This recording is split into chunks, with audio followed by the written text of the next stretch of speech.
Hello everyone. Welcome to another session of SD Skills. Today we are doing a system design mock interview, and the format is the mock interview will go for 45 minutes and followed by feedback. Today we have Sumit as a mock interviewer and Shubhajit as a candidate. With this, I would like to pass over to them. Over to you folks. Hey, hi, Shubhajit. Myself, Sumit, and today I'm your interviewer. Hi, Sumit. Hey, hi. How are you doing? I'm good. How are you? Good. And so let me start without wasting time on design problem which we are trying to solve together today. This problem is related to, let's say you have in a browser and you being in a user is entering in some website or some address, and you got a pop-up saying that this is a malicious site, do you want to continue? That sort of a pop-up comes on your screen. So how would you design this service in order for users to safeguard against any malicious sites? Okay, one sec. Let me just copy it here.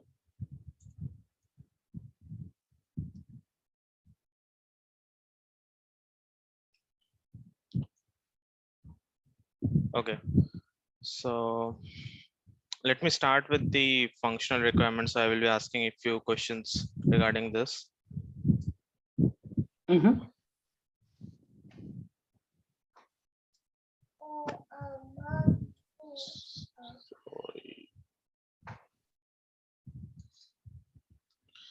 Okay, so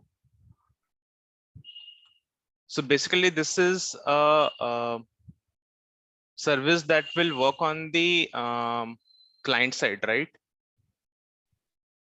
What do you mean by client side? Like, is it like so when you say design a service which alerts about the malicious sites when user tries to open it in Chrome browser, so the Chrome will be are we trying to design it in on the client like Google Chrome? You want that service, or Chrome will send data to some backend server, and like that we are going to find out it's a malicious site? Okay, how would you want to approach it? What is the right strategy would be at this place?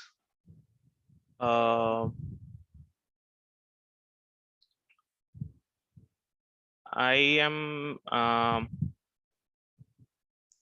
okay, let's do the scoping here. Let's assume that the Chrome browser is hitting the service. okay. Yeah, that's the case here.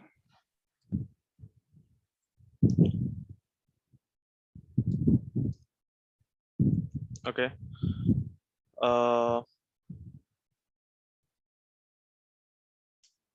Okay. So yeah. So what kind of alerts you would like to so is it a how the alerts will be generated? Like, are we thinking about the email alerts or just the pop-up? In this case, I think it's a pop-up because this is a real time where you are kind of opening the, let's say, some bank site and it's malicious. It's kind of a evil site. So you don't want user to enter their credentials. So Okay. let's assume it's in the real time. Okay. Hey guys, sorry to interrupt. Can you increase the font, please? Sure.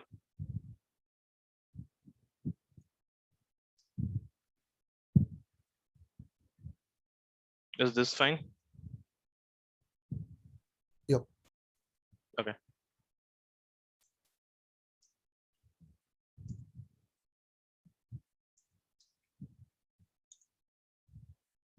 Okay.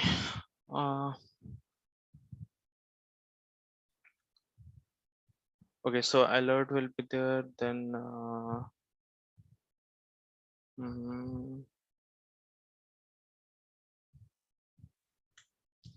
so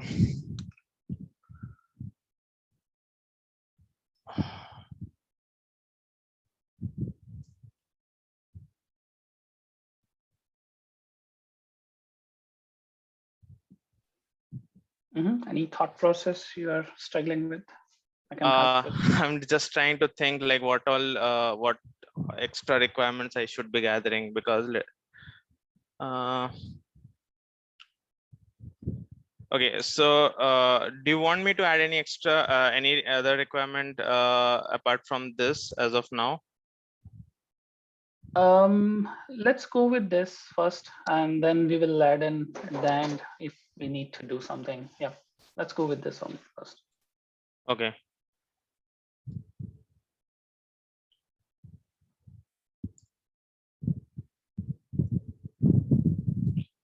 Okay, so I'm assuming the system should be always available, so that whenever like we are hitting a malicious site, it will give us an alert.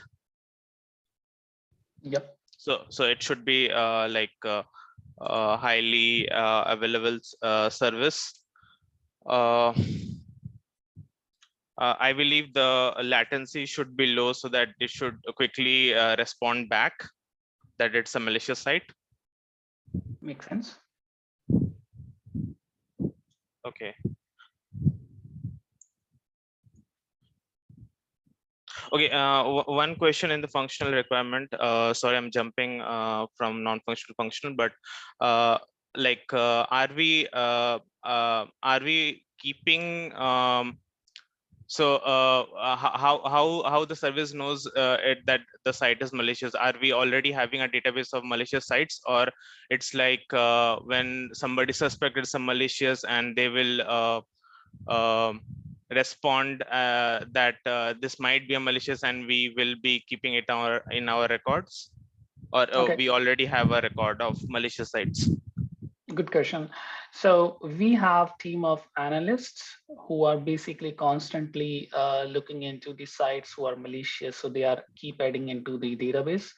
So you can assume that there is a, starting with some list of malicious sites are there, but there is a team who keeps adding the more malicious sites in the bank. So, okay. Yep. Okay. Yeah, and in the non-functional, I think the system should be reliable, because if it is telling that it's a malicious site, then it better be a malicious, because otherwise some other sites that a person wants to visit may not be visiting, right? So I believe it should be a highly reliable system. Yeah, with respect to functionality, right? That the Yep. it should behave the exact functionality, Correct. not the vice versa. Okay. Right. Makes sense.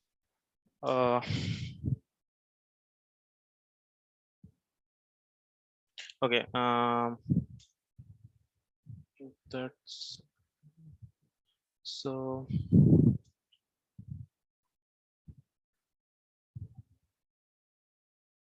So like you said, we will also be, the team will also be adding the malicious sites to the database. So so I have to take in consideration that also, like the team that it's doing. So are we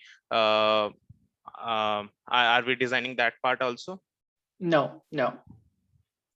Okay. Okay, fine.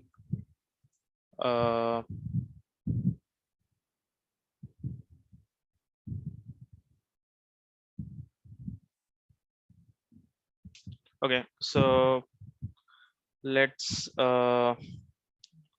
get down to some numbers. So is this like a paid service? Because if it is a paid service, it will have some user base, right? For or are we doing it for all the users who are using Chrome? We are doing for all the Chrome users. We want to. So we are expecting active like total user base of maybe 5 billion or more than that, I'm not sure. Let's go with the 1 billion. 1 billion, okay. Okay, and active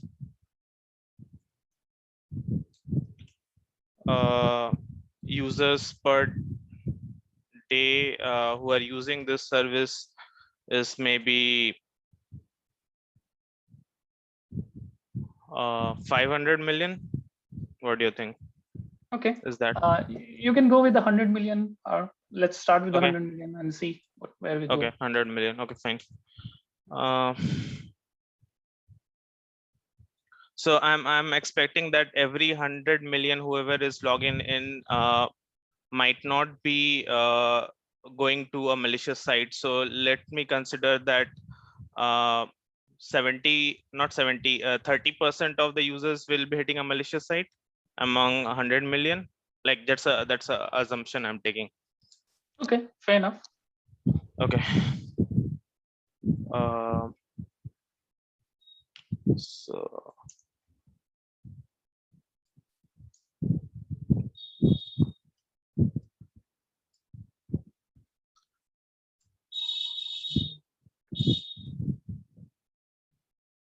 So this is 30% of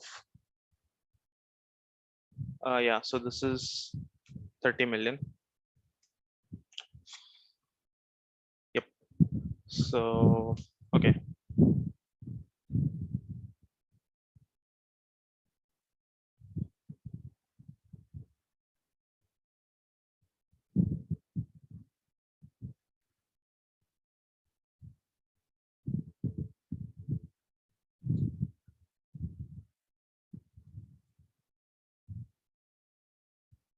So QPS write will be, so basically what I mean by QPS write is the number of so when the user hits a particular URL and it is a malicious, so like every URL will be sent to check if it is a malicious or not. So so that I'm considering as Fair enough. Makes sense. write request. Yeah. It's a write request or it's a read request? Okay. Okay. So that. Okay. So if it's a read request. Okay, fine. So it's a read request. Basically, we are trying to identify if it's a malicious or not. Okay, fine. So there will be 30 million requests per day, and so divide by 86400. So to convert it into seconds, so let's consider it as this has 90,000, so 9 into the 4, and this is 3 into this is million, so 10 to the 6 and 7, so 4 10 to the power 3 means 1000. Yep. So 3, okay, 30,000. No, one sec. This 4, this is 6, 7, okay, 3. Divided by this will be 9, so we can assume it as 2.7. So basically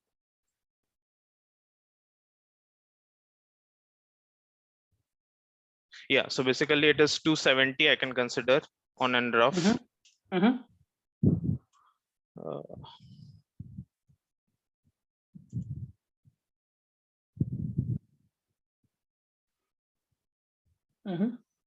One sec, let me just okay. Okay,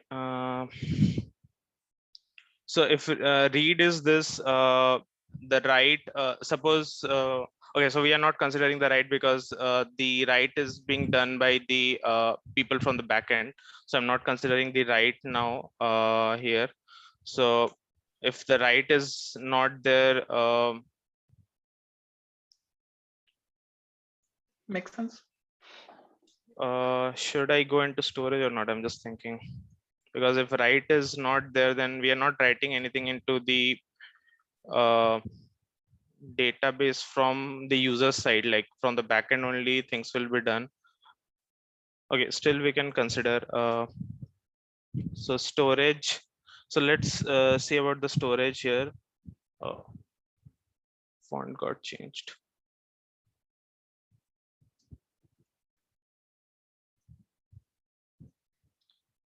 Okay. So storage.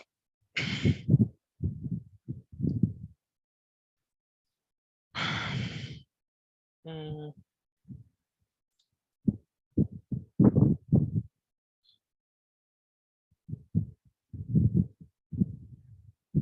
So how will my table look if I have to say that I am storing the malicious site? So basically, people will be sending sending the URL, and we so we'll be checking if it is a malicious or not. Yes. Okay, so this will be boolean value or whatever we can take, like we can take a like a string also, true or false, whatever it is. So let's consider it as a boolean as of now, and the URL will always be a string. So let's consider it as varchar. So maximum, I think. Shubhajit, do you really need to have the schema this way? Like, do you think that you have a context already about malicious, non-malicious? Do you need the Boolean variable? Okay, fine. So all the URLs, whatever we are storing, it is a malicious, right? Are we assuming that here? I mean, that is one of the way you can design. No, suppose if somebody has reported it as a malicious. Oh, okay, that's not a scenario. Okay, so we'll just we can just contain the maybe the URL then. Is that fine? Okay, let's start with this. Okay. So the URL will be how many bytes? Like maybe 200 bytes. Like I'm taking assumption. It can be much lesser than that. So The browser supports URL up to the I believe it's 2000 characters or something, or yeah, 2 kilobytes something. 2000 But you can assume kilobytes. yeah, you can think of 500 bytes. Let's go with 500 bytes. Okay, fine. So 500 bytes. Fine. Okay. So the storage will be like whatever is the number of like malicious sites we are having. So suppose we in our database we have if 1K malicious sites, then the storage will be total 500 bytes into 1K 1K request. So 1K, so it will be around so this is bytes, so this will be 1K, this is 1000, and this is 50,000. So 50,000 bytes is equal to 15 kilobyte. That is too small, right? Okay. Is this assumption right that you only have 1K of URLs which are malicious? So let's take it as 1 million. I'm not sure about this, but Let's assume it's 10 million. okay, 10 million. Okay, fine. So 10. Okay, so 10 million into so this is 5,000 million bytes. 5,000 million bytes. So this is 10 to the power 6, 10 to yeah, 10 to the power 6 and 10 to the power. So this will be 5 GB.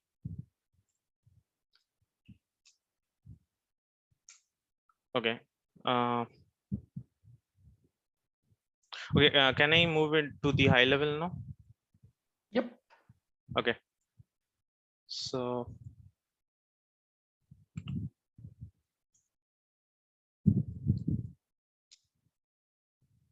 Yeah, but,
okay.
Okay, so just checking whatever I've drawn a flow. So the actor will be so whatever whoever the user is, and whenever they search for a URL, and our service will be called, and our service will be checking if that is a malicious site or not. So already we have the list of malicious sites in the SQL DB. And I've also kept a Redis here so that we will what we'll do is we will store the top malicious sites that are being hit regularly, so that whenever so that the service does not have to check in the database every time. We can directly identify from the Redis that if it's a malicious or not, and if it is a malicious, then we will be sending a notification, like it will be directed to the notification service, and then it will send out the notification to the user that um, it's a malicious site. And yeah. Okay. Are you thinking this as a asynchronous service? No, I think it should be real time, so it should be synchronous. Okay, so do you think the notification service is required in that case?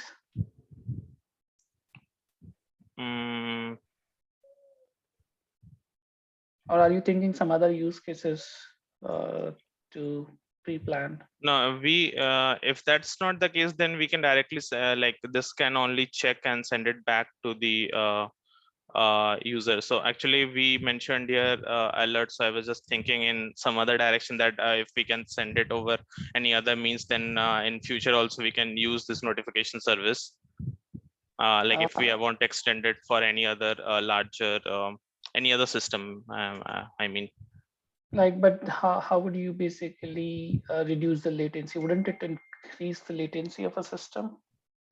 Yeah, in this case, obviously it will increase the latency. So if in this case, we can just remove the notification server, and this server can like this service can check and return the return if it's a malicious or not, and give it as a pop-up.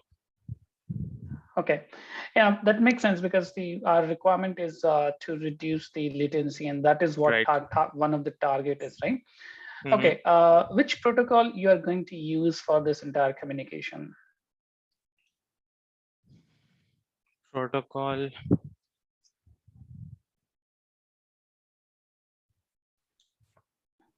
So okay, and we can use HTTP protocol, right? Or okay, makes sense.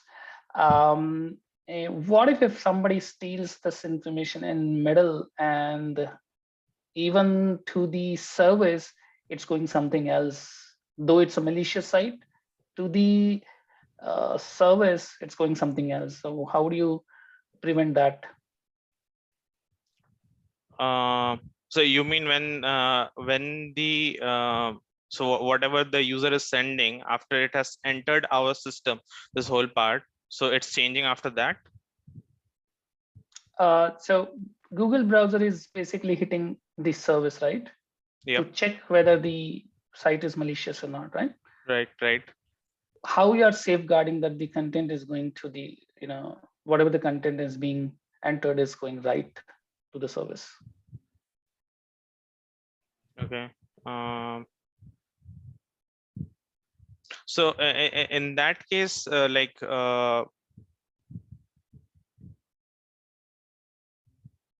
we can do authentication here if the person, whoever is sending like whoever is hitting the thing, it's not a bot and it's actual person. So I don't know how to identify it, but yeah, so basically we have to differentiate if it's a bot doing or somebody like actual user doing it, right? So that's what your that's what your question is, right? Okay, now so have you heard about the man-in-middle attack? Probably.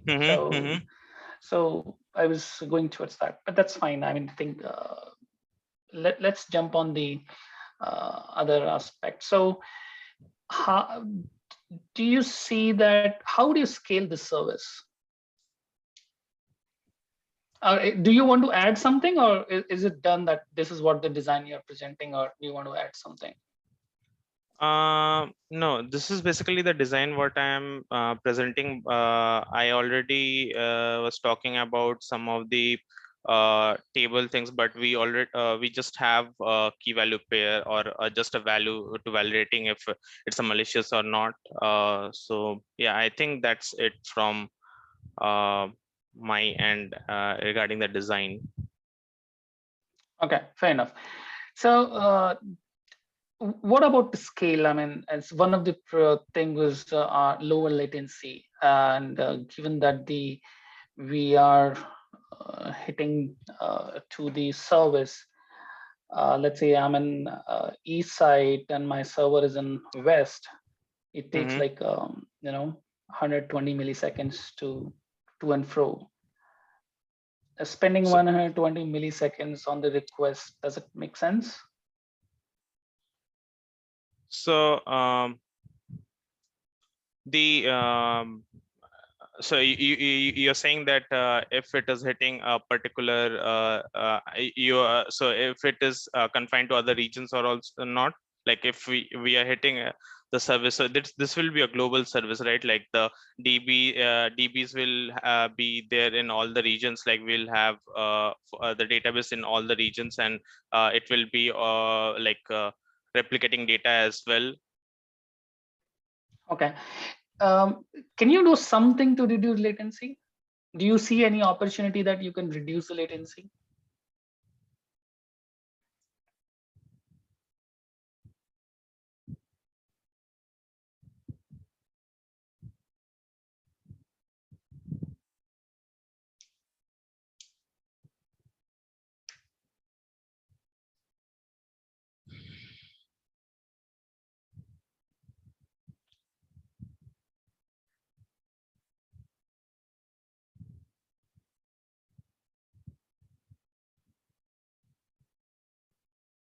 Nothing is coming at the top of my mind right now. No problem. Do you see that the entire processing is happening on a server side? Is there any possibility that we can improve that? We can cut down the processing at server side. Yeah. So if we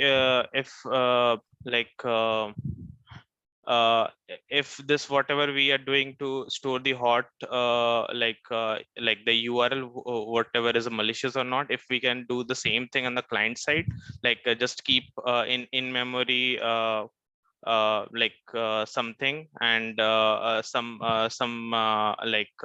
URLs which are the top malicious sites people are hitting. So at the time only when the browser is requesting, we can just send it back like an extension or something.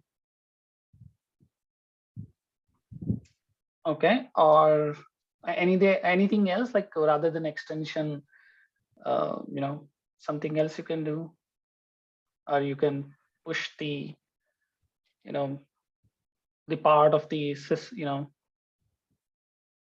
URLs or some sort of data to client side based on the type of device client has.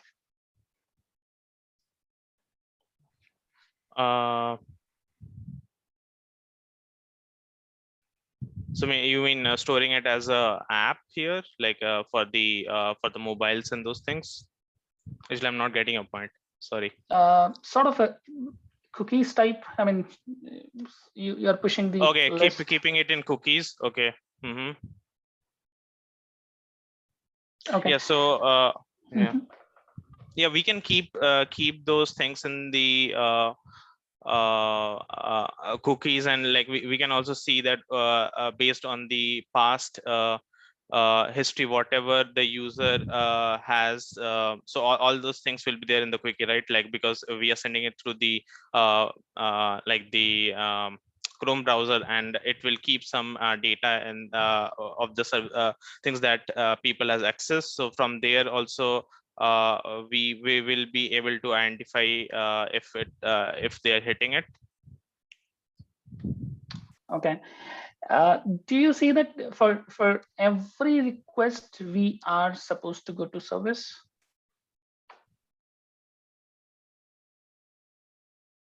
Yeah. Do you see? Yeah. For every request in the browser, we have to go to the service, right? Right. So what could be the scale of then what's the scale services handling? So here we say active user is 100 million, but do you think that the request QPS we calculate is 270? The one user might have the 10 requests, 50 requests, whatever. So does it make sense that active user plus something else is also required as a estimation?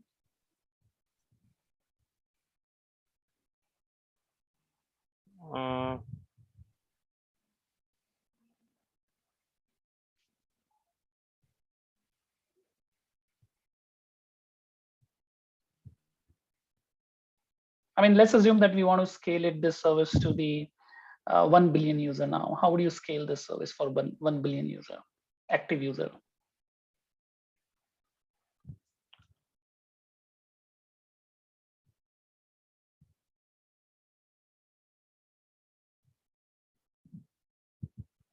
So like, are you suggesting a load balancer to put in here and like scaling it up like that, like so that every so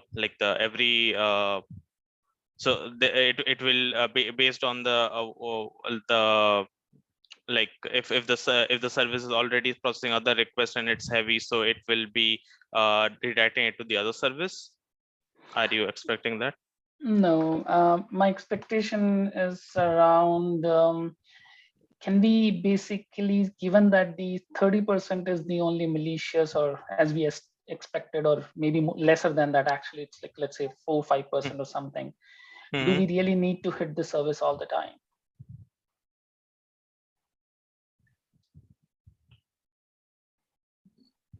I mean, what if you have some sort of a whitelisting sort of thing where you don't need to hit to service because those are like widely used, maybe like google.com. What will you do? So for I'm this? I'm not getting a point. So are you telling to do something on the client side like the whitelisting, or is it like something you're telling to do it on the service end? What do you think? Where we should do it? I think the white, is it blacklisting or whitelisting? Because I think it should be blacklisting, right? If we do not want to go to that URL, that should be a blacklisting or whitelisting. Yeah, I mean, you can have the blacklisting for the malicious sites, but the whitelisting for the allowed sites, isn't it? So that can save most of the traffic, like google.com or some, bing.com, amazon.com. Yeah. I think you're right. I missed that point. Yep. Okay. Let me ask one more thing. Every basically site have the, I mean, how many sites the URLs are keep growing, but do you think that you need to store all the URLs as a malicious, or is there some way that you can basically shrink that number, which we estimated like 100 million, 10 million? Can we reduce that, because this can keep growing? Is there a way that we can reduce this number of URLs which we are storing in database?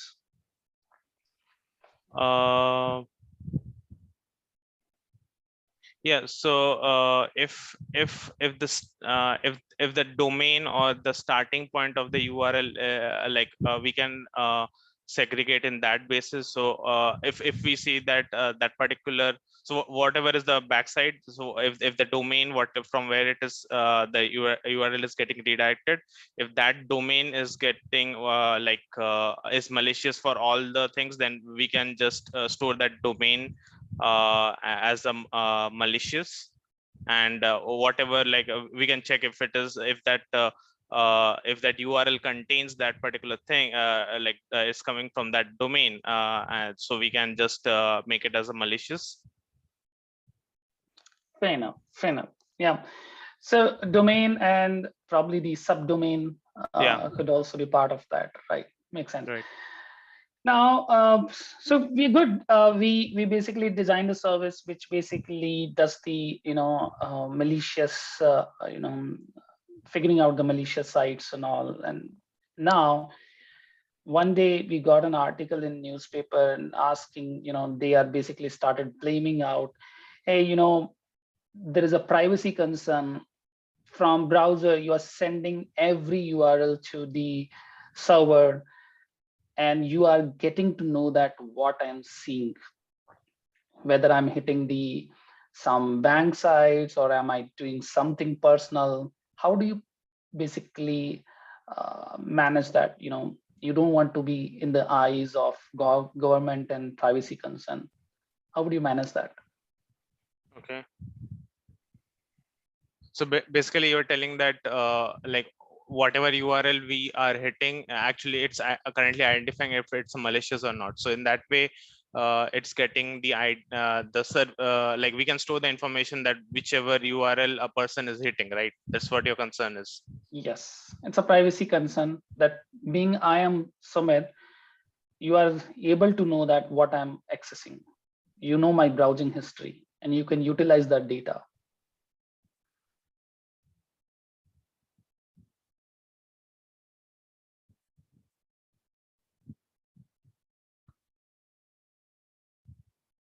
Uh,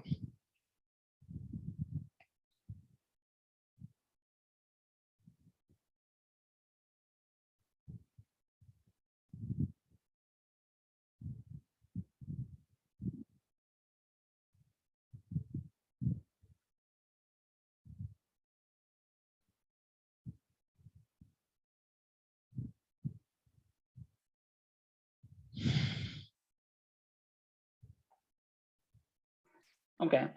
Do you think that we can do some sort of, have you heard about hashing? Yep.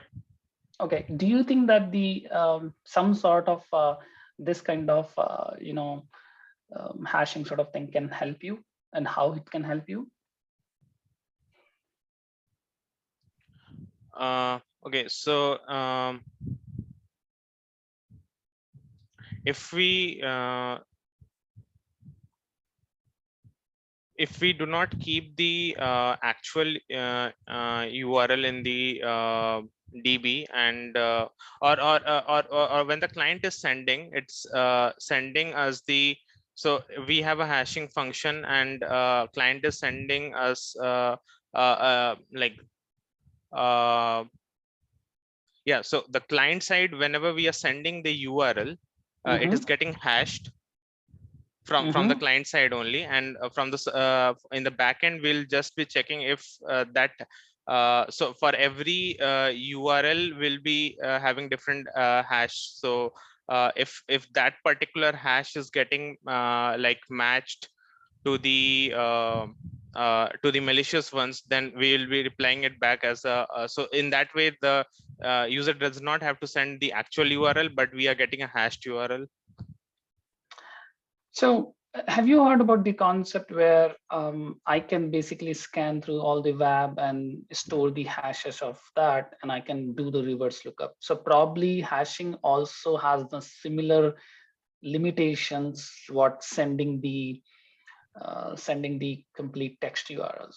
So essentially it's not going to benefit us because it's going to have the same. So do you think that something else with the hashing can be done, which basically can help you, still you can use the hashing method? Some sort of a partial hash or something can help you. Partial hash.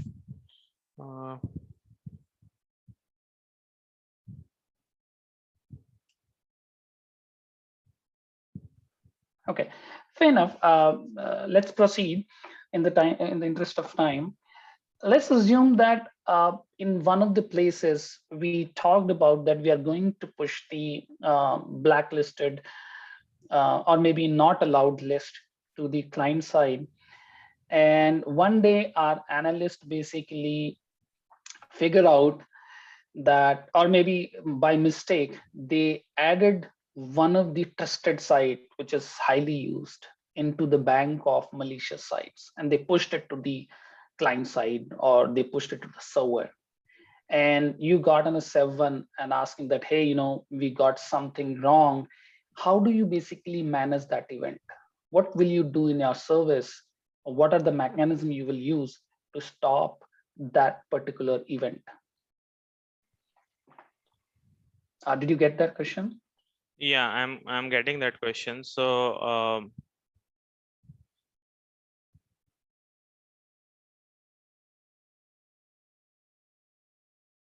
so we can just like if that's only one thing that is pushed into the SQL from SQL or whatever DB we are using from the backend, obviously we didn't talk about how the other part works, like updating the SQL DB and those things. So we should be having a mechanism to search it and delete it, right? Like actually we didn't talk about this, like how this is getting populated, right? Like so you're taking in that scenario, right? Like if by chance a backend engineer or somebody pushed a whitelisted URL into and saying that it's malicious, then how are we going to handle that part? Yeah, you got a 7 that we are basically, this kind of scenario can happen where, you know, whitelisted URLs can also become a part of a blacklisted, and you kind of, now all of a sudden your service will start throwing the allowed list as a blacklisted. So what is the scenario? How will you handle that scenario? So I think a proper check of like the URLs, if it is actually a blacklisted or not, it should be done. And if suppose somebody I know that will be a bad user experience, but if somebody sees that some URL is actually a whitelisted one, but it's going as a malicious, then if they report, we can correct it. Fair enough. Is there something that you basically, one of the goal of our system is to be accurate, right? Yep. Do you think that we can bake those URLs for a day? You know, you don't serve the URLs for a day. You have some sort of a mechanism in the backend, sort of testing or so, those kind of things to make sure that we are pushing the right set of URLs to the front end, which is customer. And even if that's not coming, we can utilize these, you know, at a server side, the, you know, validating the correct URL. Mm-hmm. Yeah, so, I mean, go ahead. Actually, I'm not getting the last because we never actually, we decided in the requirements, and I asked that how are we going to update this part. So that time you were saying that it's like pre-populated, so we didn't talk about that. So if that's the way, then we have to build how this DB is getting populated, right? Like how the data is getting inserted into the DB, so that people can see if it is malicious or not. So we have to talk about that part, right? Okay, fair enough. That was, you know, after the URLs were inserted in a SQL, thereafter, basically this issue arises that, you know, some of the URLs were pushed wrongly. So fair enough. I mean, that's fine. I mean, we can take that later. In the interest of time, I think we are already about the time limit. So do you want to make any, you know, do you see any bottleneck in the overall system? Do you want to make some final comments on the design?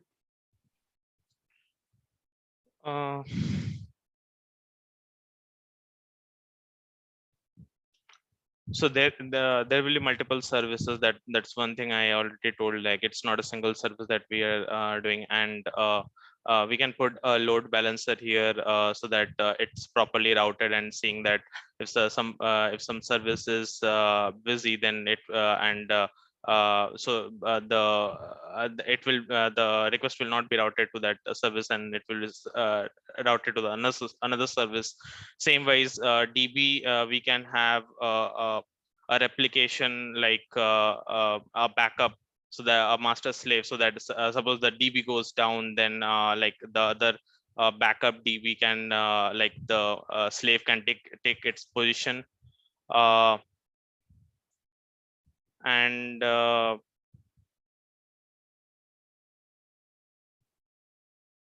Okay, yep, Make sense? Okay. Yeah. Thank you, Shubhajit. With this, I end my interview, and thank you for choosing me as an interviewer. Thank you. Thanks. Thank you, Sumit. Yeah. Bye. Okay, thank you, folks. Thank you, Sumit. Thank you, Shubhajit. And yeah, a big ton thanks to Sumit like for scribing at the last minute. And I also really like the question. So with this, what we can do is Shubhajit can do a self-assessment for himself in next few minutes, and then followed by if anybody has feedback, they can share with him, and then Sumit can give his feedback. Okay, so I have to start first. Yeah, you can do a quick self-assessment, things which you yourself think went well and things you think needs to improve. So I think that is the best assessment. Okay, so first of all, this question was a little new to me. So I was struggling with the functional requirements, but yeah, Sumit helped it a little bit, and then I was able to get one point on my 1 or 2 points on my own. Non-functional wise, I think I did well. I was stuck a little bit in the estimations, and design wise, I didn't see I could have done anything extra. Maybe you guys can comment on that, but we were restricted to this particular system only, and like we were never discussing that how the SQL DB or the DB is populated. So I think I did not so good. Maybe okay, I'm not sure. So that is fine, Shubhajit. I think that's what we are here to learn. So don't think in that way. I will say that you did well because you followed the pattern. You knew high level. Like you have to ask requirements and non-functional, high-level design, deep diving. So this is like I think the first and important step in system design interviewing. Then the other things is more context, more trade-offs, and which we are all learning together. So, and the more you practice, the more mock interview you will give. This will become a bit easy for you because next time you will know like where the things can go wrong and how quick you have to respond to the situation. So I would say it's a good attempt. Thank you. Okay, anybody wants to give their feedback to Shubhajit? So the feedback should be related to how he can make things better, change, or what he did well. Deep dive of technical design will come bit later.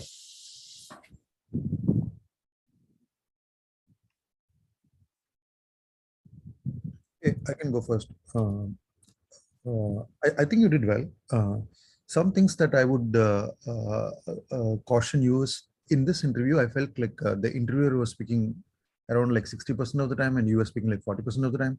So make sure you talk more and you lead the discussion rather than and less of the interviewer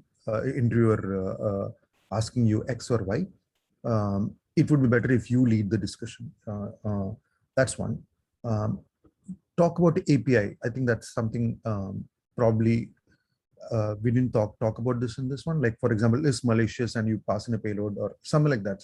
Talk about API. Talk about monitoring and testing once the system is complete. At the end, map your components in the architecture to the requirements to say that okay, this component maps to this requirement. This component makes sure that we have scalability. This requirement makes sure that it is durable. All these things in your architecture should map back to your requirements and map it so that the interviewer knows that this loop is complete. That's for you. And just one thing for interviewer, I think you also like a very good interactive discussion. You prompted the interviewee where more clarity is required. One subtle suggestion is that interviewee may not know what SEV1 means. So just if you can avoid using company specific terms, that will be helpful. Although I noticed that you didn't use it much, but people may not know, or the interview may not know what SEV1 means. So that is one suggestion from my end. That's it.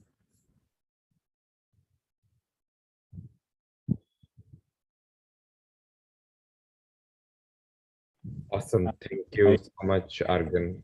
I have one suggestion. My name is Uday. Regarding estimates, I think we can round up some numbers. Like, for example, correct me if I'm wrong. For example, in a day, we could say we have 100,000 seconds instead of going with 80. People.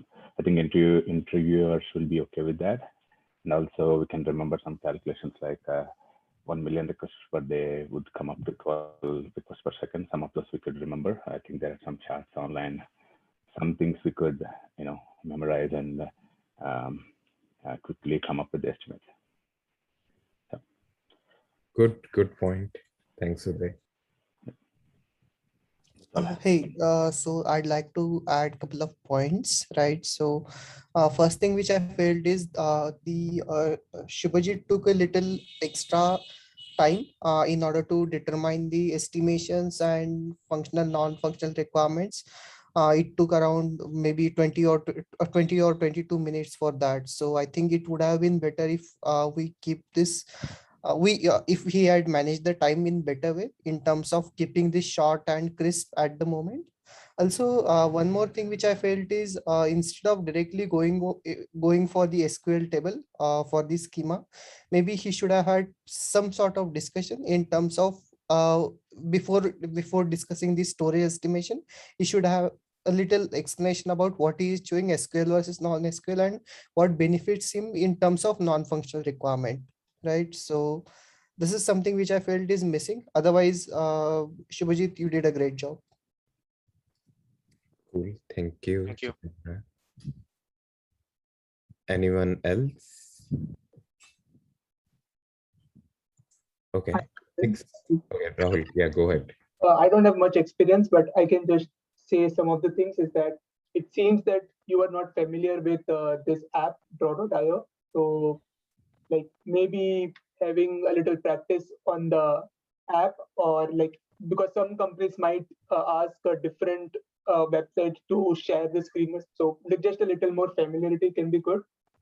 Other thing, I'm not sure, but usually a target audience, did you ask the target audience question, or because I'm not sure, because I thought you did not ask.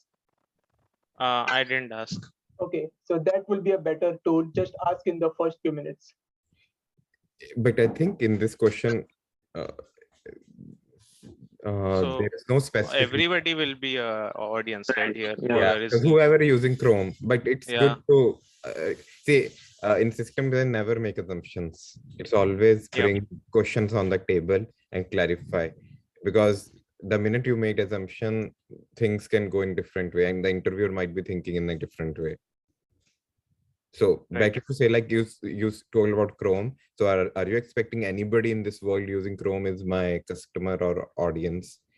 So like the interviewer say, oh no, we might want to launch it to just for United States first.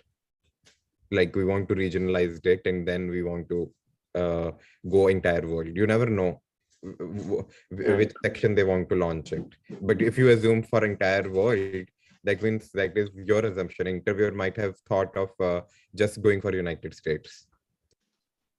Right. I should keep that point in mind. Yeah. Thank you. Yeah, and just a quick thing. I mean, when the interviewer mentioned about notification service, and it clearly, he thought it wasn't required. Should you have? I mean, I'm not sure. Again, I'm asking to the wider audience. Should he have taken that off, the notification service off the diagram, or because we didn't have any discussion after? We didn't have a discussion about notification service after, so it wasn't of much of a use. So, I mean, I have had similar situations in my interviews, so I wasn't sure how to react. Sorry, 1 second. Right now, can we park this till the end for a tech deep dive and just finish the feedback session? Okay. I will park it. I have one feedback. Thank you. Yeah, go ahead, Deep. Yeah, so actually everyone has given very good feedback and those are very valuable. I think those are to the point and some of my feedback is already covered. But one thing to help Shubhajit, if you are actually thinking about requirements, I felt that during the interview you had some problem in actually thinking about what should you ask for the clarification. So in such cases, usually try to put yourself in the customer's shoes. For example, the service you are building, who will be the customer? And then take some examples. From that, you will be able to find some requirements. What would be like the behavior, like facebook.com, google.com. These are very popular websites. Those can be in the whitelist. And like similarly, there can be blacklisted websites. So when you think about that, it may actually help you in coming up with the requirements. It is just like not the interview feedback, but in future, how you can actually think about it. Sure, thank you. I will keep that in mind. I would like to add one more point. Like when we talk about protocols, I think the interview just told about HTTPS, and there is no discussion on that.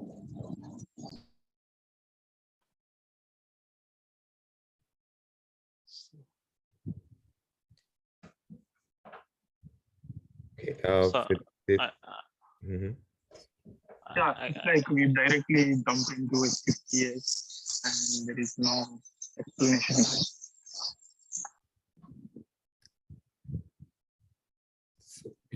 so sorry, I think I didn't get your point. Yeah. Actually. Yeah, I think there is one question throughout the interview, like when interviewer asked about like what protocol can be used, and he just told like HTTPS we can use, and then there is no explanation on that. Okay, I think the feedback is that there is a missing explanation. So, Okay.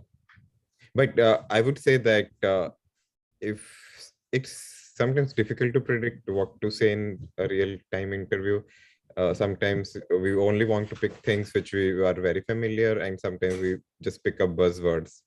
So if I don't see any issue with that, but let's say someone is picking buzzword, but it's better to mention that, hey, I just know very high level about this thing. I don't have very deep dive knowledge, so that is not some area which I'm very familiar, but I know like in this kind of situation I can use this thing.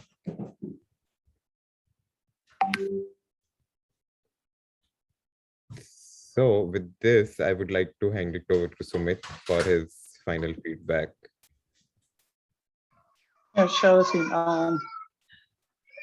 I think a lot of many people have provided, I think, very, very good feedback, and I truly appreciate their feedback. And in this case, Shubhajit has done really good work, because I was keep, my entire goal of this interview was not to probe into, the specific part of the things. It's more of trying to understand how he thinks on a different scenarios. That was my goal. It was not about like going to the SQL DB, no SQL DB, and all those things were not the part of this interview. And I wanted to drive the way, Shubhajit wanted to move, right? So from top functional requirement, he was up to that, because that's the overall requirement was. Non-functional was also covered truly. From the estimations point of view, he covered partial aspect, because the active users is not the only the right one. There was no other sort of query kind of a number of requests are more important than the active users. So that is a part of a missing bit of piece over there. From the storage point of view, he covered his estimations were little downside. So, and that's where I wanted to increase so that the puzzle can increase. And that's where if he started from here and if design things, the things would have automatically start popping up, what's the size, how do you handle if your requests are going above, let's say 1000, 1500, what the scenario is going to help. So this is where the base was set. From there he should have picked up, how do I handle this much of scale, because every request is going, how do I basically handle the blacklisted versus whitelisted, those things, can I do something to push the some of the things which is being processed as server side to the client side, right? So he was there. The one aspect which he missed, like from a service point of view, that we clearly defined that it's a low latency. Adding a notification service was more of a deviation from there. And the one functional aspect was like, non-functional was low latency. How do you overall, materialize this system that it can reduce the latency? Whatever way, whatever the mechanism needs to be adopted here to reduce the latency, because this is an extra overhead. There's nothing which we are basically trying to serve customer as a, real benefit. And a real benefit in terms of its intention is to open the site. His intention is not to basically block himself on this. Like, okay, whether it's a malicious, non-malicious, it should be milliseconds checks and sort of things. I mean, that's the overall Uber goal, right? But he was, when hints were given, he was quick to pick up. I saw that. I mean, he was able to, navigate through the hints. He was, and wherever he saw that we did not discuss, he was pointing out, which is good, because I like those kind of things where people question that this is what, was not supposed to be designed. One of the scenarios, right? If you look at the overall, I like the pace. I did not see anything apart from the initial where he could have reduced the efforts on the estimation, but overall he was good.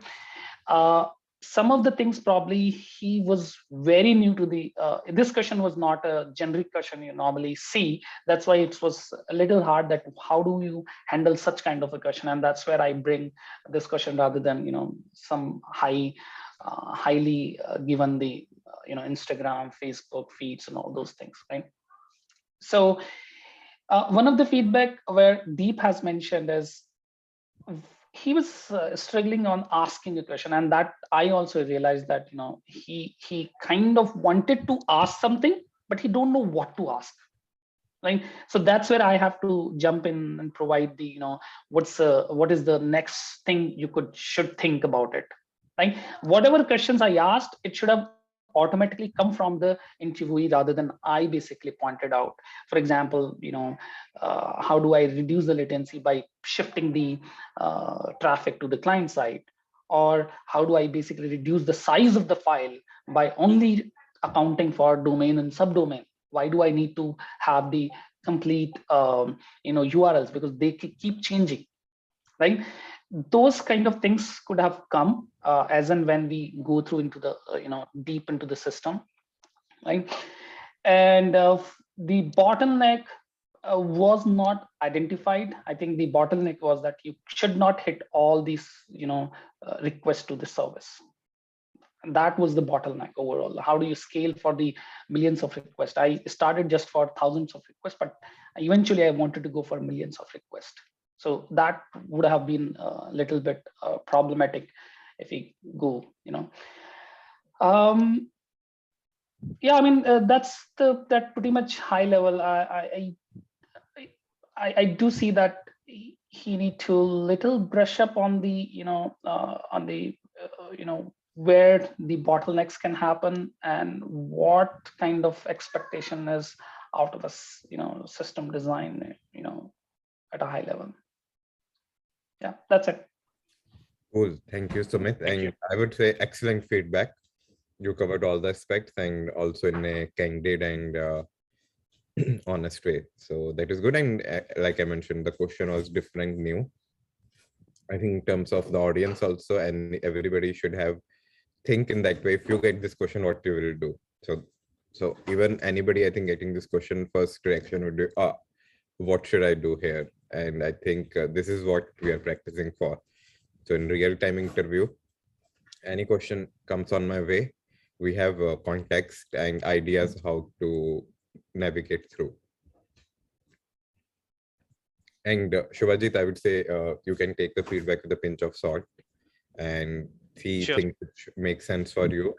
There would be a lot of things, but you have to work yourself on your own strengths.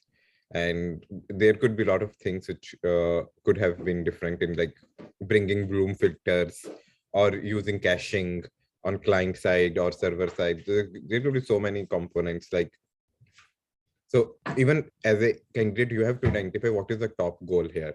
So looks like low latency was the top goal. We can't block any user from navigating. If the user is blocked, the user will move away from Chrome. The user will start using Mozilla. So Chrome does not want this situation where less latency would let them lose their customers. So, and this kind of things, there are techniques like Bloom filter, caching, and so many things you can bring on the table and see if interviewer is looking in that direction. And I think we did some session on Bloom filter. Roger did that. So if I get that, I can send the video in this chat. That could be Sure. helpful to understand what is Bloom filter. Okay. I think if we don't have any further feedback, we can do some deep dive. We already have one question on the notification service from someone. If that person is still here, can lead the discussion on notification service. Yeah, I mean, this is Kaustubh here. So I just, because I've had similar situations in an interview when I've said something which is not really what the interviewer was looking for, and then I wasn't sure how will it look on my feedback overall if I retract. If I because clearly notification service wasn't required here. So something similar situations can arise, in a lot of other interviews. So first of all, is it okay to just remove the service when the interviewer suggested that way, or is it just fine to just persist with whatever you have given as your design? Just stick with it. Okay, so in my case here, it was totally not required, and it is against the requirement.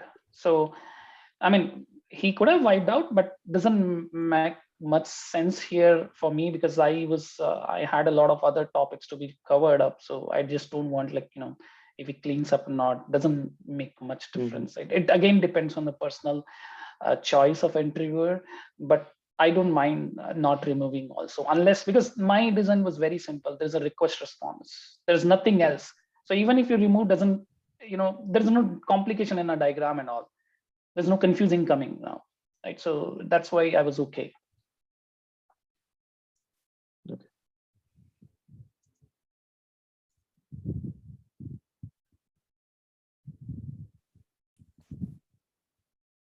I have a question here.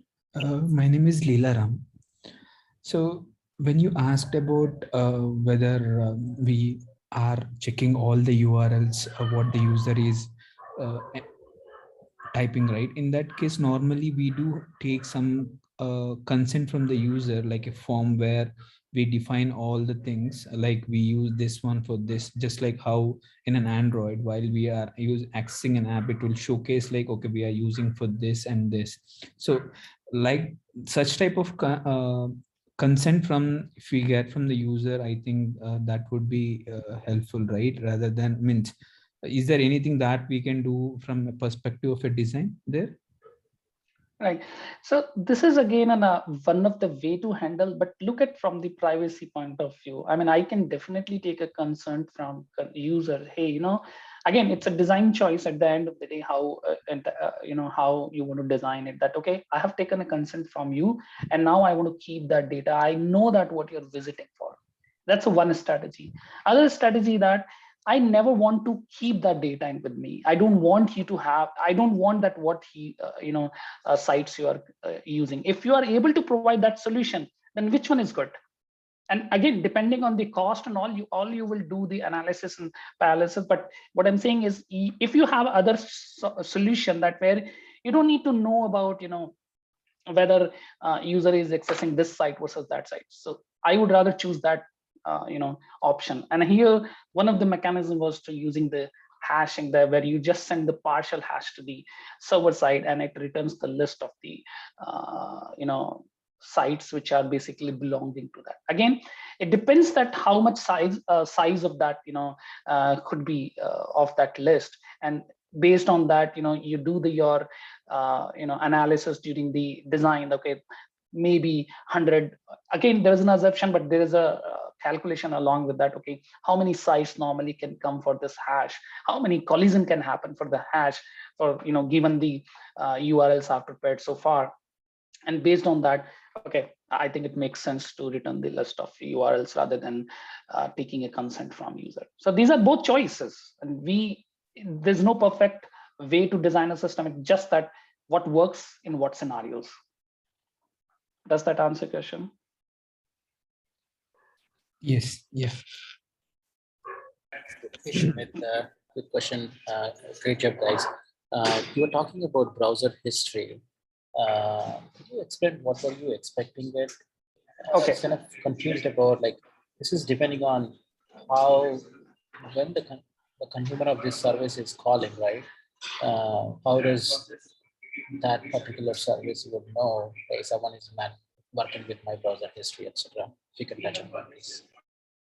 Okay, so the reason why I basically specifically took the Chrome example there, that the Chrome browser is calling that service, and the service gives you other facilities that you can basically pull or push, again depending on what model you want to have. So the scenario and the use case was that, how do you reduce the latency? The one of the way to reduce the latency is that how do you basically the client side cache, and how do you keep the client side cache is pushing or pulling the malicious sites, or maybe the allowed sites, top 500,000, whatever works best, and malicious sites, like whatever the size of the device. Maybe it's, if you are in phone, then you would have a different size of a list to be returned from the API, or even the service can push.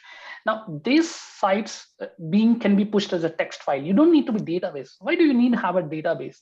And then you can do the pre-processing on top, and you can store that as a, as you said, Bloom filter or any other mechanism. You can have just directly the file itself, and you can basically, the client side can go and directly check with that list, and you can regularly, probably a day frequency. And we could have come on those direction, that how do you frequently want to update that? What if it fails? I wanted to go that direction, but looking at the time constraint, I did not go on those direction. But the essential meta point is, we wanted to reduce latency, and the one of the way was to push it to the client side, and whatever the best works at a client side is not the browser history. It was more of a caching at the client side, where the browser basically cache, or browser can basically load the text file from the disk and start looking into those URLs. Does Okay, that answer? sounds good. That makes sense. I was kind of confused with the browser history and keys. No, it was not a browser history for sure. Okay, great. Thanks. Sumit, can you elaborate on the caching discussion which you brought up during the interview? What was the solution for that? When you said that instead of to prevent the service tracking browser history, we can use caching somehow. What was the solution for that?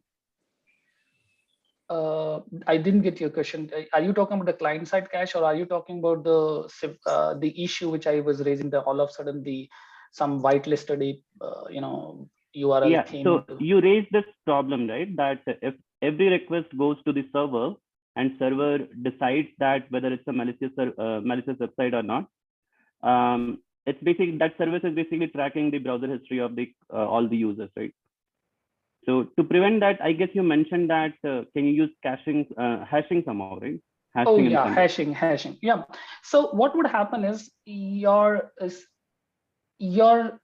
service will definitely keep the all the hash of the URLs. Let's say you have a 10 million, or maybe 1 million URLs, and you know all the hashes of it. Right now, it's a client responsibility here in the case of Chrome, because let's say you are just sending the partial hash. When I say partial hash, meaning that you have, let's say, SHA-256, and I'm only sending you 32 first bits of the hash, then there would definitely be hash collision. I talked about that. Can be hash collision. Now, service will return you, okay, how many sites contains this a prefix of a hash, right? So it will return you list. Now we don't know which site you are accessing, but definitely you get the sufficient list not to track that, whether a user is actually looking at the one site or something else. As a service, you will not know. This is one of the mechanisms. Or should I elaborate more? Does it answer your question? Or? But I didn't get that completely. Yeah. Sorry, yeah, I mean, if the list of hashes is returned back by the service to the client also Mhm. needs to, look up through that list and see if the URL that's being browsed is one of those. So wouldn't that add to the latency? I don't think so, because these operations are happening in millisecond, just a millisecond, right? In a less than millisecond. If client needs to compare into the list and the list contains, let's say, 10 or 50, it is not going to have the lot of CPU cycles. Right. Sumit, one more time, can you elaborate the partial hashing part? I didn't get that. What do you mean by partial hashing? Are you just hashing the part of the domain string? No, you will Hashing it you full. will hash the complete. Only you are sending the prefix of a hash. Prefix of the hash. Yes. Okay. Okay, and then you match that prefix with all the available hashes on the server side. Right. Right. Okay. Got it. Okay, fine. Yeah, that's a good idea actually. Yeah. So I would like to add one thing here, right? In this, what actually happens in today's browsers, like all the Edge and Chrome, the way they do is they basically have a inbuilt malicious program, like program in the browser at the client side itself, and that periodically updates, and so there is no late. It doesn't go back to the um, backend service, because the latency is the key here. So the browser or the Edge or Safari, it periodically updates with whatever is the cache, and if there's a push notification that happens from the browser like Chrome or Firefox, which updates the local, it has a key value pair of server list, and it gets updated from that. So the moment you do the like www.xyz.com, it doesn't it doesn't even reach the external world. It gets resolved inside your mobile browser or in the browser of your laptop. And periodically it will send it back. There are some browsers where you can prevent that. There are some settings. In that scenario, it will go back and get that list from that cache, which is available at the nearest DNS, where that server, like if it's Google, then it goes to some Google DNS. If it's like Edge, it will go to some Microsoft local nearest DNS and do that name resolution. That's just So that's the end target of this system, was to basically, now you got the list. You can't have this entire list into the service, let's say, right? Now you want on a low latency. How do you reduce it? So you basically give this responsibility to the service providers or DNS, where you can locally, rather than hitting a service, there you are pushing those things. So this is like another level of reducing the latency, where you completely depend on a client side, or you have a client side service, or you can have a client side service and the another parties, which is ISPs and all, where you are hitting, and those are able to basically figure out that this is a malicious or not, rather than hitting a service. So these are reason, the reason how you can test this is, even when you're not in the network, you're in the intranet within your company domain, you will receive these kind of are you sure you want to go, right? So that will give you a hint that it doesn't even reach outside your company network, and it is baked. The malware protection and inbuilt phishing is baked into the browsers. At least the modern browsers, they are good enough to catch this without even going outside. It will warn you ahead of time, like, please don't go. The requirements can be a little different. Here, I think in most practical scenarios, this is just the domain, not the entire URL, which is part of a block list. But for certain scenarios where you want to cache the whole URL with path, some part of the path is whitelisted, some part of the path is blocklisted. In that case, you might want to, like, the number of URLs will be too much, and it should be coming in the part of requirements. But in general, for normal browsers, It is just that the domains are whitelisted or blocklisted. What about tiny Deep, I think what you're talking about, when a domain is whitelisted, a domain is trusted. I doubt, and that's not, I haven't heard about that all the URLs belonging to that domain is basically trusted, isn't it? Yeah, automatically it gets trusted. You cannot have partial, at Right. least we don't have that today. Unless Yeah, that's what I'm saying. It is practically like just the domain in the current browsers. Yeah, that's till that time it will protect you, because after the domain, if you have cnn.com/malware website, right, then you will go there. The payload will come to your local one. Right. So in this interview, my expectation was something like, if an interviewee basically is able to go through that, okay, I want to in order to reduce latency, I need to have this URLs at a client side. That was a very plus point. If he's able to understand, I just need to work on a domain and subdomain, because if you start storing all the URLs, not gonna basically able to have your reliable service, because URLs can come and go, right? So those are the two main points. Third is how he handles the scale where he can have the whitelisting. Whitelisted helps a lot, and a lot of traffic will automatically go away from that, right? So these 3 points were kind of if an interviewer is able to come with this, I'm kind of okay that he's at least meeting the bar, and then we will discuss more about that, how he basically manages further the stuff. And what about Mukesh. I wanted to add about consistency. We haven't talked about consistency because when we are using caching, there's always trade-off between consistency, eventual consistency, and having the real-time record. And we haven't also talked about fault tolerance.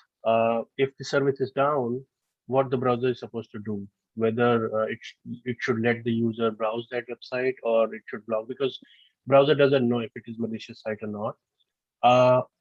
Another question which crosses my mind is, what is the size of the file which browser will be downloading for its client-side caching? If the size is too big, how would that be handled? Whenever there is any change, maybe we are just passing on the differences, but that differences can also be huge. If we are talking at Google scale, there are millions of people reporting malicious sites every day. So how those things will be handled? So my take for this question was that Sumit has knowingly actually reduced the scope of the problem so that it can fit in the time and also based on the interviewee's experience.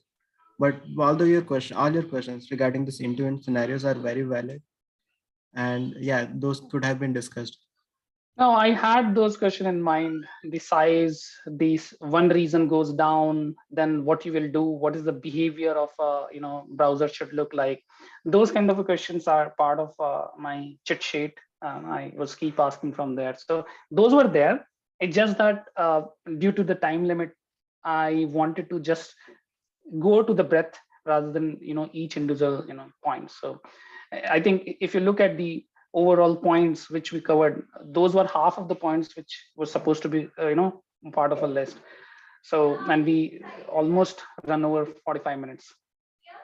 So yeah, actually from at 100 feet, right, like at a 101 level, you'll have a service go to backend DB and use some Redis cache or something, get the list. Then at 200 level, you will actually say, okay, how will you optimize that? At 300, 400, at 500 level, you will try to get for low latency, you'll try to get the websites or the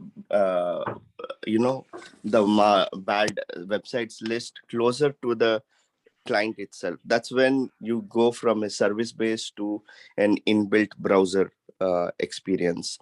So if at all, I think this is good starting point. How, but if you iterate through couple of times, he would have come to that in browser experience. That's the final state.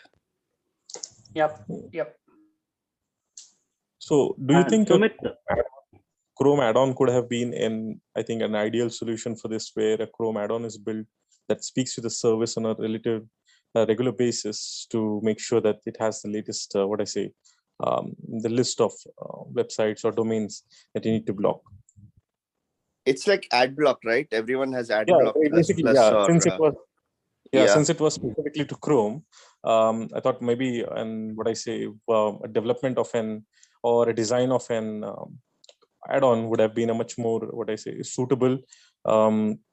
suitable way of going ahead, and it also defeats or it also serves a lot of solutions for problems like privacy and latency as well. So my next target of discussion was to now move this not from the Chrome and now give it to all the browsers, and then eventually make it as a public service.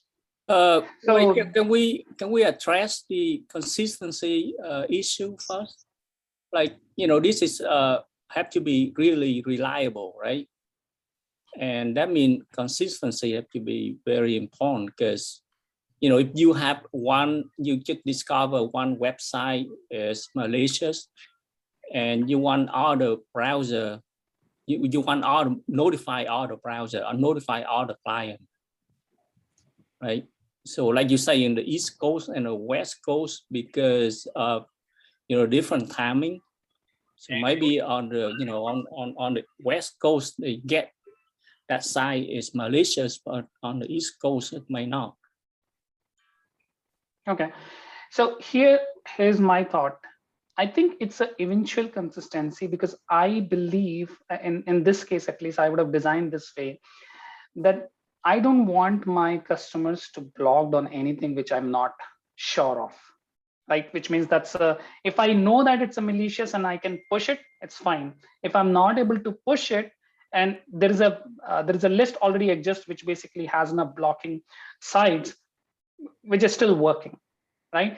So in this case, I can even take a day to push it, because I don't need to be real time. Okay, somebody has reported the malicious site and I need to push it immediately in the browser. That's not the goal of this system, because you can't scale for those kind of scenarios. It's more of an add-on service where you just keep basically making an experience more good, in a way that you are just keep adding the sites which are more malicious, and you will also remove the sites which are no longer existent. Those should move away also.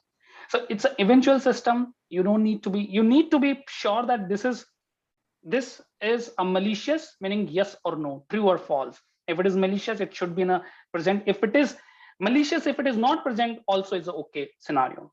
You don't need to have that. Okay, if it is malicious, that has to be there. That's not the requirement. I don't think so. But the requirement is reliability. Yes, but what reliability. I would add here is in non-functional requirements, we should add that the system will be eventual consistent, and that would also help the interviewee. In fact, this is a question which interviewee should ask. But if that expectation is set initially, then while designing the system, it is easier to relate and go through the design. Yeah, makes sense. Fair enough. I think we did not touch about that particular component at all. So that's why I think it was not. But yeah, you're right. It could have been added. So basically, there are three user states, right? One is if it's a valid website, go ahead, proceed. If it's an invalid website, warn. And third state is if your service is not working, right? Assuming you are calling the service or backend is down, what is the experience? Is it like proceed or warn and proceed? That also can be mentioned. Right. So if a service is down, you don't know whether it's a valid or not. So which means the default behavior is you have to proceed. Proceed. Okay. So that if Sarabjit would have Saurabh would have mentioned that would have also give give you some, like, oh, he's also thinking from a client perspective, right? Yes. So always think from a customer, like think like, if I am a customer, what will be the behavior? Even when you're designing for any system, think from a customer point. If this is down, what is the impact to the customer? And if this is down, this is always be a default path, and like a standard. If this is down, then I will do this one. So if he mentions that, then that will be good for you to, oh wow, he already thinks like as a product. And next, another thing you brought a good point is, if this works good, then I want it to run across the browsers, right? Well, what that says is, you want to make this as a product. This is not a Chrome product. Like, you want to make it like ad block plus plus or something, right? Malicious site plus plus or something. And you want the plugin to be common across different browsers. So then in that case, you have to create a service which pushes the domains of when people reported it to each of the clients periodically, and then that will actually give consistent results to everyone who is actually using that product or a plugin. Yep. Eventually it should be a product. That's how I wanted to go through. But yeah, it again depends on the time limits, depend on the interviewee experience, depend on how fast he's moving on the things, and also where I want to take it. Because this is like, even if we cover all the cases, it will take more than an hour, I know, one this and a will half take hour. this will take multiple days, depending on which any aspect any aspect you take. It's always, there's no right or wrong answer, right? Here there's like depends, and as you said, we just need to dig on one aspect. But if you see, we can go on estimates, we can go on different areas, but as long as you get to feel that the interviewee is responding to your conversation, I feel the interview is going in good direction. And because at the end of the day, you need to have someone who is challenging you at the same time, able to respond to questions and coming up with answers. That's Right. my expectation when I interview. Right. So from here, so I have one doubt. So when we talk about here client side caching, right? So as Praveen was saying, ki now modern browsers, Chrome and all caches all the data. So isn't it will create load on like browser, or do we cache all data on client side, or we cache only few like top 1,000 or top 10,000? Means what would be better? Just I was thinking. Right. So obviously, if it all depends on which device you're using and how much it can basically cache. If let's assume that you're talking about the mobile experience, then obviously you would want only the top sites which normally being accessed, and you want to download those. If you're working on a laptop which has a high memory, then you would go for the next highest limit. And if it doesn't fit all the malicious sites in that file, obviously you can't do that. That's where the hybrid approach comes. It completely depends on whether you can fit the entire size in the client side. Yes, then you don't need a server to be involved. If you can't fit and still there is a lot of URLs are missing, right, then you would take the hybrid approach. And also, as a part of hybrid approach, you can take the ISPs also as part of your service. You don't need to be service. You can just go to the ISPs also, and they can also alarm you or alert you that it's a malicious site. So it is when you develop the service, you will eventually get to know that, okay, what is the scale we are talking about, how it is going to work, and slowly you will add on your functionality, and slowly your system from the service to the client to the ISP, and those kind of things, complexity keep increasing. And that's how the navigation would happen of your system. It's always the hybrid model. So to give you an example, right? If you go to your AdBlock plus or any of those ad blockers that you use, there's always a whitelist websites that you actually do. And if they're not in the whitelist, then they'll automatically come, or, there's different ways you can navigate. So understand how that all the different plugins in your browsers work. That will give you some answers. And some people who don't want plugins or don't want anything, then you are giving customer right, okay, now your latency will increase because you're not taking the benefits of using in-house, storing all that whitelist and blacklist. So you will actually have to go through that. Actually, similar thing is also done by your software, which scans your computer, antivirus. It also has all the whitelist and blacklist, and it goes through all your cache and history to make sure, and it will warn you. So if you run your computer scan, you will see that all this, whatever we discussed today, is already being done by your in-house software, antivirus software. Hey, can someone shed some light on how well caching at ISP level work? If I just want to create, let's say, a central service which does this, how can I cache at ISP level? I didn't get that.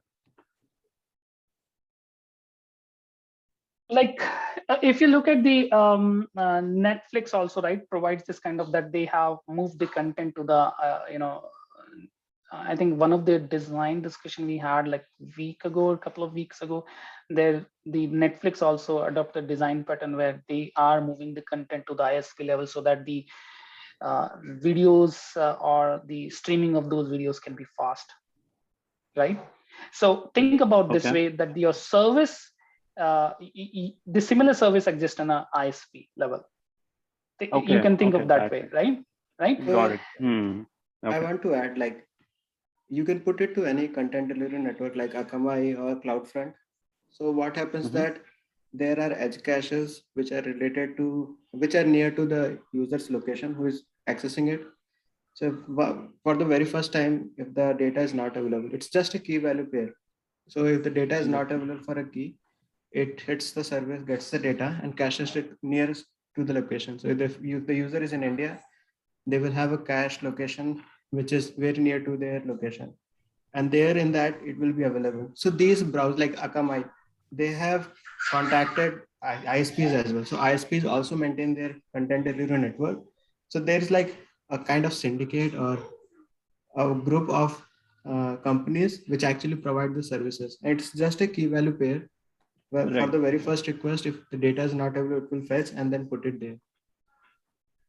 So this will work if we have integrations with ISPs. The service has integration with ISPs where it can push the new data or the whole complete data, is it?